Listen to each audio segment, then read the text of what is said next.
जनता का जनादेश है और जनता का जनादेश हमेशा सम्मान करने लायक है और हमारा हमेशा सारी माथे पे रहता है। जनता ने जनादेश दिया है और जनता ने इस बार एनडीए को पूर्ण बहुमत की सरकार दी है। नरेंद्र भाई मोदी जी को तीसरी बार देश का प्रधानमंत्री बनने के लिए मैंडेट दिया है।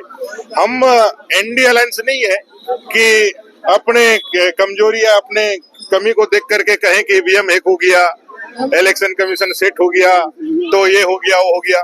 जनता के जनादेश का सम्मान करते हुए जनता ने जिस रूप में 5 साल के लिए नेतृत्व नरेंद्र भाई मोदी जी को दिया है उसको हम लोग तहे दिल से स्वीकार करते हैं और जनता के आनंद, जनता के मैंडेट में अपने आनंद को जोड़ करके भारतीय जनता पार्टी जो है अगले 5 साल पूर्ण भरोसे के साथ जनता को कहना चाहती है कि हम 5 साल लगातार उसी मेहनत से, उसी तन्मयता से, उसी ईमानदारी से देश की सेवा करते रहेंगे। नरेंद्र भाई मोदी जी के नेतृत्व में देश आगे बढ़ेगा। झारखंड में आदिवासी बहुल जो सीटें हैं उस पे बीजेपी को खासा डैमेज मिला है। क्या लगता है कि हेमंत सोरेन के चलिए हार जीत लगी रहती है, लेकिन भ्रष्टाचार के खिलाफ पे मैंडेट है, वंशवाद और परिवारवाद के खिलाफ पे मैंडेट है। अगर नहीं होता तो इस झारखंड में सिर्फ और सिर्फ खाली 19 सीटों में वो क्यों जीतते।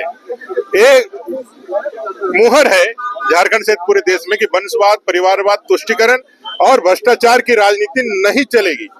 आज इस बार उन लोगों ने पूरा षड्यंत्र और पूरा जो है एंटी एक एस्टेब्लिशमेंट सरकार के खिलाफ, मोदी जी के खिलाफ गलत नैरेटिव सेट करने का संविधान खतरे में है, लोकतंत्र खतरे में है। ऐसे कई एक अंतर्राष्ट्रीय स्तर से, देश के स्तर से अंदर खाने पूरी ताकत लगा दी थी, लेकिन बावजूद इसके भी भारतीय जनता पार्टी को सत्ता में आने से वो रोक नहीं पाई।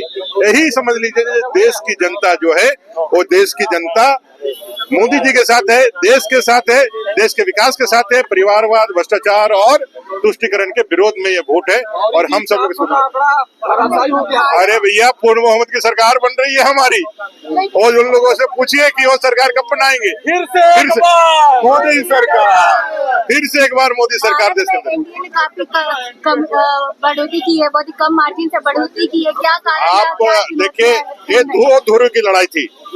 एक तरफ सारा देश का वंशवाद, परिवारवाद, भ्रष्टाचार और तुष्टीकरण करने वाले जितने भी दल थे वो गठबंधन में थे।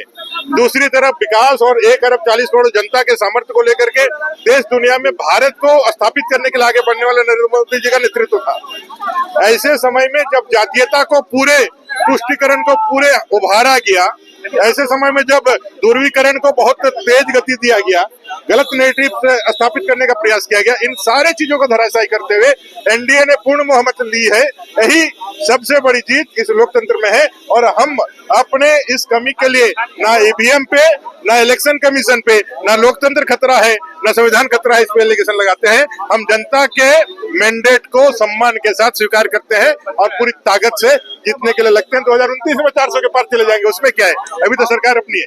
धन्यवाद देते हैं और पूरे देश ने तय किया कि फिर से तीसरी बार मोदी सरकार बनने जा रही है और ये रिकॉर्ड आज तक पंडित नेहरू का रिकॉर्ड था जो लगातार 3 बार प्रधानमंत्री बने थे, और उस रिकॉर्ड को अगर कोई बरकरार और तोड़ने का काम किया तो देश के यशस्वी प्रधानमंत्री नरेंद्र मोदी जी और एनडीए गठबंधन ने जिस मजबूती से चुनाव लड़ा, ये जीत अपने भारतीय जनता पार्टी, अपने देश के यशस्वी प्रधानमंत्री नरेंद्र मोदी जी की जीत है। और लाखों करोड़ों कार्यकर्ता जो रात दिन इतनी गर्मी में मेहनत करके भारतीय जनता और पार्टी और एनडीए की जीत को सुनिश्चित किया, मैं सभी को तहे दिल से धन्यवाद देता हूँ। यूपी से अर्जुन मुंडा हार गए हैं जो केंद्रीय मंत्री। देखिए लोकतंत्र में हार जीत लगा रहता है और ये समीक्षा का विषय है कि जहां हार हुई है, किस कारण से हार हुई है, लेकिन अभी एनडीए गठबंधन लगभग 300 सीट के पास पहुंचा है